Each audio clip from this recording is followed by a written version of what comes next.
श्रीमद् भगवद गीता ज्ञान यज्ञ प्रवचन क्रमांक 105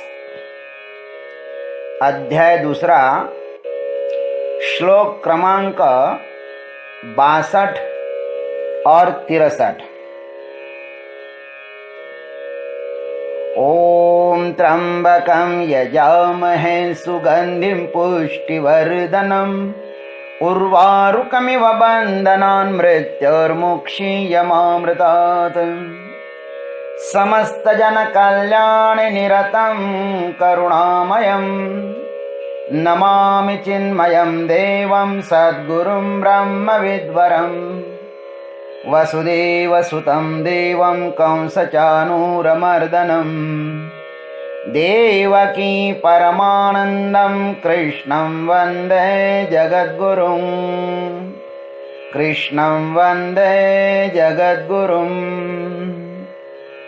ओम तत्सत। भगवान श्री कृष्ण परमात्मा अर्जुन के किम आसीत वस्थित प्रज्ञ महात्मा कैसे बैठता है, इस तीसरे प्रश्न का उत्तर दे रहे हैं।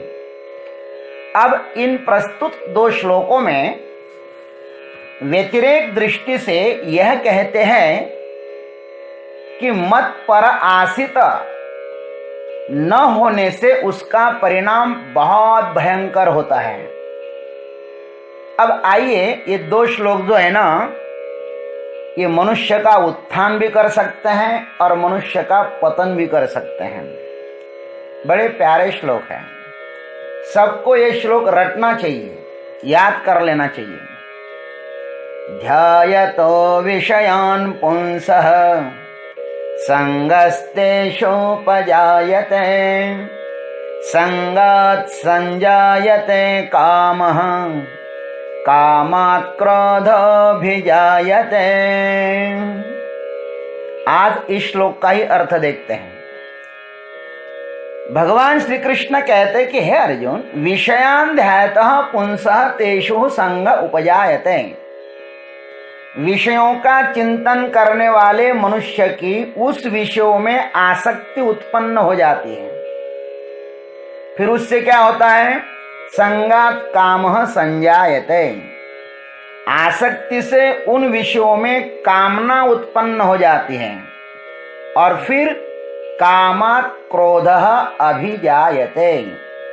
और कामनाओं में विघ्न पड़ने से या कामना पूर्ति में जो विघ्न डालता है उसके प्रति क्रोध उत्पन्न होता है। आइए इस पर थोड़ा चिंतन करते हैं।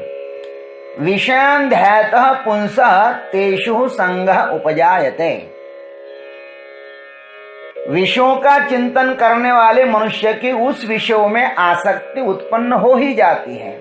यह हम सब लोगों का अनुभव है। पहले श्लोक में ज्ञानेश्वर महाराज ने कहा था कि विष का एक बूंद भी सेवन करने से संपूर्ण शरीर नष्ट हो सकता है। वैसे ही विषय का किंचित अंश भी यदि अंतःकरण में शेष रहे तो मनुष्य का भी पतन हो सकता है। इस प्रस्तुत श्लोक में बड़े ही वैज्ञानिक ढंग से भगवान अधोगमन के 8 नियम अर्जुन को बता रहे हैं। इन दो श्लोकों में 8 नियम बता रहे हैं जिससे मनुष्य का सर्वनाश संभव है। जिस बुद्धि के पतन का यहां पर विशद वर्णन करते हैं, वह बुद्धि कैसे है आप देख लेना। जीव शनै शनै किस तरह पतनमुख हो जाता है, कैसे वह अपने आत्म स्वरूप से दूर हो जाता है, उसका यहां पर बहुत ही सुंदर क्रम बताया है। सर्वप्रथम मनुष्य की विषयों के प्रति आसक्ति निर्माण होती है। वो विषयों का ध्यास करने लगता है। पंच ज्ञानेंद्रियों के द्वारा पंच विषयों को सिर्फ देखना और उसे चाहना, दोनों में बहुत भेद है। विषयों को यथार्थ देखने के पश्चात, वह जैसे है वैसे देखने के पश्चात उससे परावृत्त होना और विषयों को देखते ही उसकी व्याख्या करना, इनमें भेद है। स्थित प्रज्ञ विषयों को सिर्फ देखता है, वह मात्र दृष्टा होता है। विषयों को देखने से इनका हृदय स्थिर ही रहता है, कोई भी कंपन लहर अंतःकरण में नहीं उठती, हृदय शांत रहता है। विषयों के साथ बंधने के लिए जो रस्सी चाहिए ना, वह रस्सी स्थित प्रज्ञ के पास नहीं होती।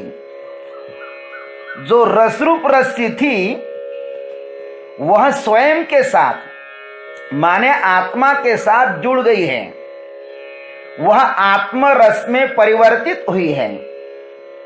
अतः विषिन्वती इति विषयः, विषयों के साथ बांधने का साधन ही न होने के कारण विषयों से अब संबंध विच्छेद हो गया है। किसका?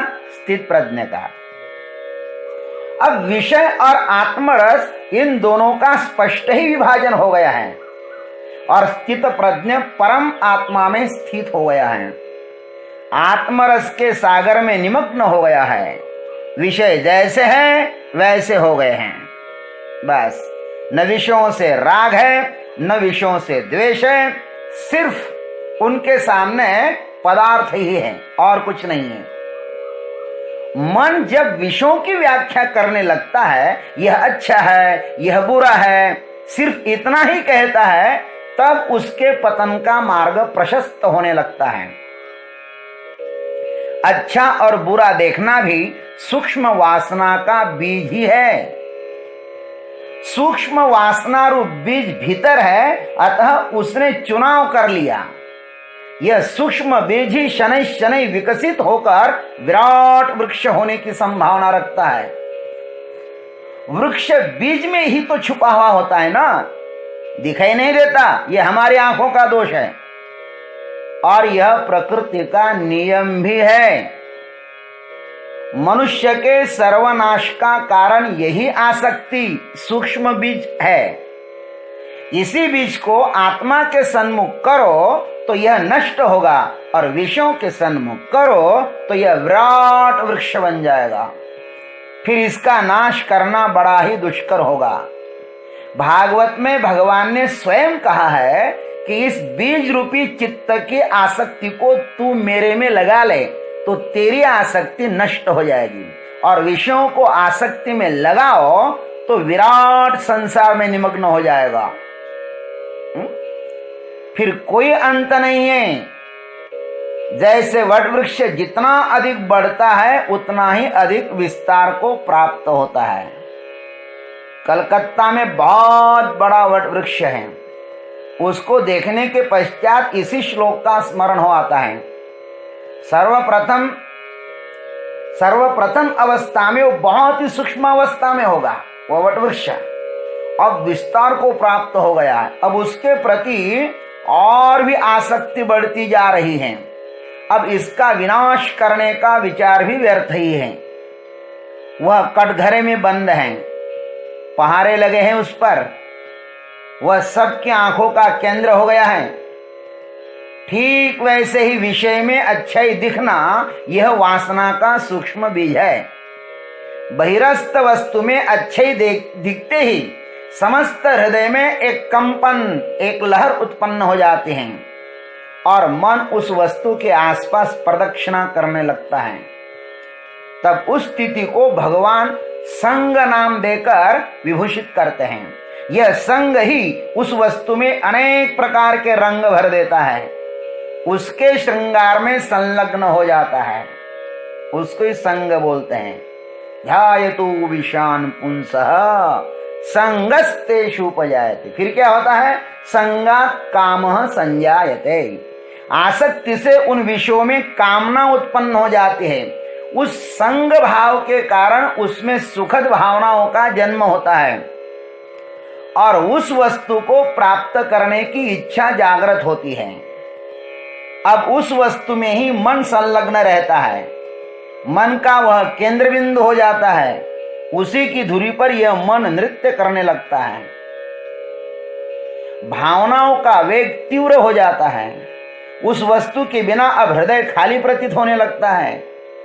यह तभी भरेगा जब वह मिलेगी।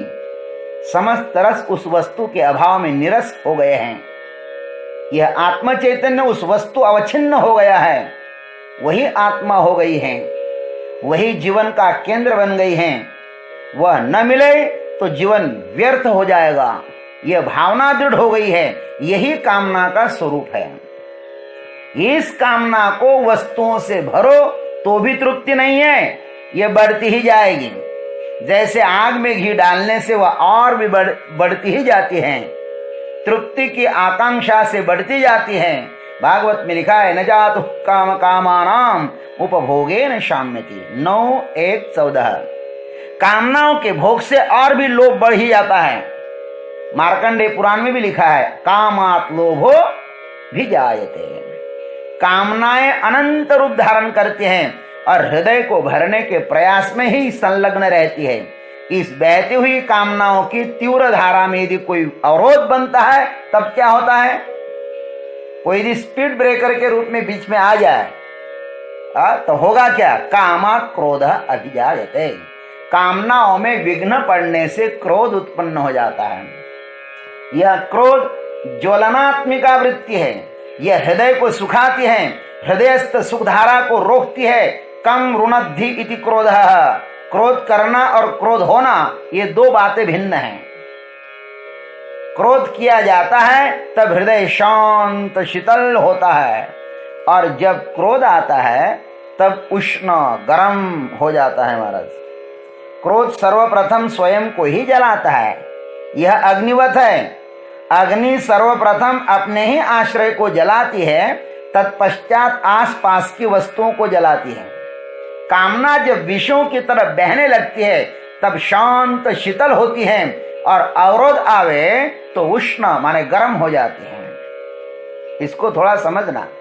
पानी से विद्युत को पैदा करना हो तो उसके प्रवाह में अवरोध निर्माण कर उसे टकराया जाता है, तब आग पैदा होती है। संत धारा बहती रहे तो आग पैदा ही नहीं होगी। कामना में कुछ अवरोध न बने तो क्रोध आएगा ही नहीं, किंतु यह असंभव है। कामना है तो अवरोध होंगे ही, और अवरोध है तो क्रोध आएगा ही। हाँ, कामना ही नहीं तो क्रोध होना असंभव ही है। स्थित प्रज्ञ में कामना का सर्वथैव अभाव ही होता है, अतः क्रोध भी नहीं आता। स्थित प्रज्ञ को क्रोध आता ही नहीं है, क्योंकि कामना ही नहीं वहां पे। काम क्रोध दोनों एक ही है। काम की छाया क्रोध है, कामना ही क्रोध को दिया गया निमंत्रण है। कामना ही क्रोध को दिया गया निमंत्रण है। यहां पर कोई भी वस्तु अकस्मात नहीं है, उसकी परंपरा है। मैं जिस वस्तु को चाहता हूं उसको और भी तो चाहते हैं ना, मैं अकेला थोड़े नहीं चाहता हूं। और वे अवरोध बन खड़े होंगे, फिर उनके प्रति क्रोध आएगा ही। कामना की बहती हुई धारा में आई हुई रुकावट ही क्रोध वृत्ति का जन्मदाता है। इच्छित वस्तु को पाने में जितनी अधिक रुकावट आती है उतनी ही उस वस्तु के प्रति आकर्षण बढ़ जाता है। बहती हुई धारा पर दबाव डालो तो वह और भी द्रुत गति से दौड़ने लगती है।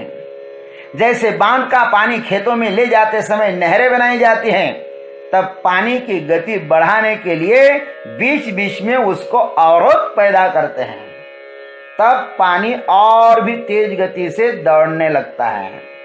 कामना क्रोध को टकराकर जब और गतिमान हो जाती है तब उसका नाम बदलकर क्या हो जाता है? सम्मोह हो जाता है। कामात् क्रोधो भी जायते और क्रोधात् भवति सम्मोह, और वह है सम्मोह। वह सम्मोह किस प्रकार का होता है, अब दूसरे श्लोक में वो बात आती है, उसको हम कल देखेंगे। क्योंकि ज़्यादा यदि बताएं तो कहते हैं कि वो YouTube में डालने में थोड़ा दिक्कत आ जाते हैं, इसलिए हम 15 मिनट के अंदर ही इस प्रवचन को समाप्त करने का प्रयत्न करते हैं। ओम तत्सत। जय गुरुदेव, जय जगदीश्वर, जय जय महाकाल।